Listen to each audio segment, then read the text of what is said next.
When the Romans arrived in Godmanchester, it was already a thriving Iron Age settlement, which was part of the Catavalorni tribe. It seems that the Iron Age people and the Romans lived peacefully together until the Iceni uprising in 60 to 61 AD, when Godmanchester was burned.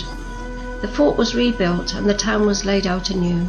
The Romans came here and built their fort to control the river crossing, and the town of Durovigutum grew up around the fort. Hello, my name is Socia Youngkina. Well, that's my Roman name. My real name is Shirley Walsh, and I'm an archaeologist, a Roman reenactor, and a volunteer at the Porch Museum.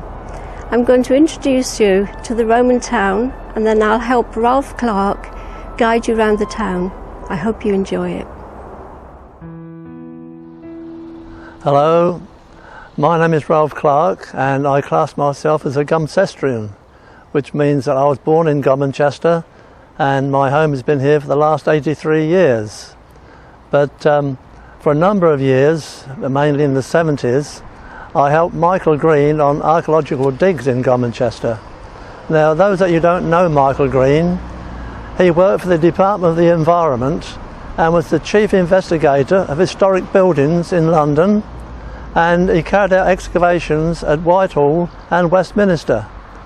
But for 25 years he also dug in Godmanchester, and this was mainly in the school holidays because one of his chief helpers, Granville Rudd, was a teacher at Long Sands Museum and also the curator of the museum there, and he was very, very good and a very keen eye for things in the ground.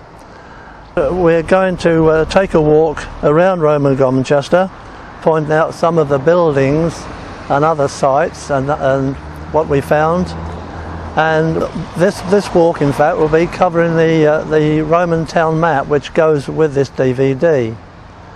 So I'll say we'll start outside the St Anne's School, and before they built the school, this was in fact a settlement outside the Roman town, and there was a number of buildings there and timber framed houses.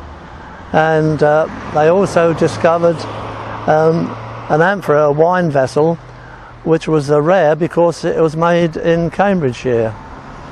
It was also a site of light industry, particularly in metalworking, and the settlement began in the early 2nd century and continued until the 4th century.